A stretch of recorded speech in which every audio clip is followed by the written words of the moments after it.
What's up mga idol? Welcome back to YouTube channel. Ngayon mga idol, mayroon akong gagawing pamigay sa mga dumadaan dito mga idol na naghanap buhay, na nagtitinda. Ngayon, aabangan ko, bonus ka idol, kung sino ka mabigyan ko sa aking pera ngayon. Sige nga, subukan mo. Mamimigay ako ng pera. No mga idol, ngayon maghintay tayo kung anong tinitinda, bigyan natin na idol. Kasi malaking bagay yan na idol. Ngayon, wala tayong biyahe, nandito tayo sa motor shop ng aking kaibigan. Ang kaibigan ko. Kaya dito ako, nag-aabang ako sa mga nagtitinda ng nagtitinda kung ano-ano.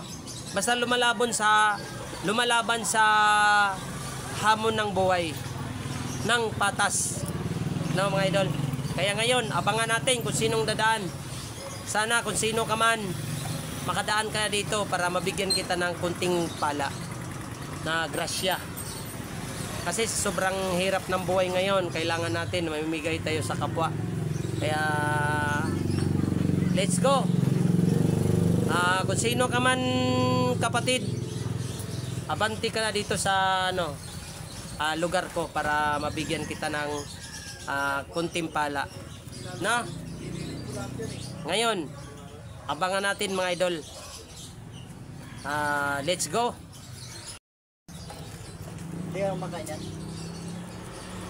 Ayan, bibili tayo mga idol ng taho. Ngayon si boss. Boss, pabili ng Ay, magkano lang pala to? Ano na lang yan? 300 na lang. Ito mga idol, ito ay to natin ni ibigay natin to ni boss. Halagang to, 30,000. Ngayon mga idol, sige boss, takalan mo ako boss ng ng halagang 20 pesos. Pero pakyawin na yan pakyawin ko yan, siyempre pamigay ko yan sa sa iba.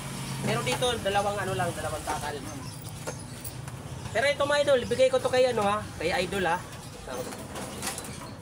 ibigay ko ito kay idol. Baka makita niyo mga idol hindi to piki. Hindi to piki. Original to. Totoong pera. Sige idol.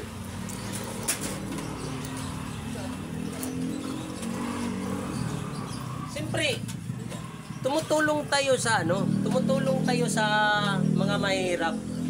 Hindi lang na hindi pa tayo kumita sa ating YouTube channel, pero hindi tayo namimigay ng biyaya ng Panginoon. Ayan. Ito idol. Ngayon, itudok ko na to sa iyo mga idol. Itudok ko na to kay sir. Macho. 1, 2, 3, 4, 5, 6, 7, 8, 9, 10, 11, 12, 13, 14, 15, 16, 17, 18, 19, 20, 21, 22, 23, 24, 25, 26, 27, 28 na lang idol. Kulang ako ng 2,000. Na, ngayon, anong masasabi mo idol sa nabigay ko sa iyong grasya? Idol, maraming salamat po. Malaking tulong to. Mga idol, ito na yung yun na yung inaabangan ko ngayon mga idol. Pag nagustuhan yung aking video mga idol, huwag niyong kalimutan mag-like, mag-share, mag-comment para updated kayo sa mga sunod kong video mga idol. Kaya maraming salamat idol sa pagpanood mo sa aking video. God bless you always. Mag-ingat kayo palagi kung saan kayo naroroon sa sulok ng mundo mga idol. Kaya huwag niyong kalimutan si James TV PH ang nagmamahal sa inyo. I love you to all mga idol.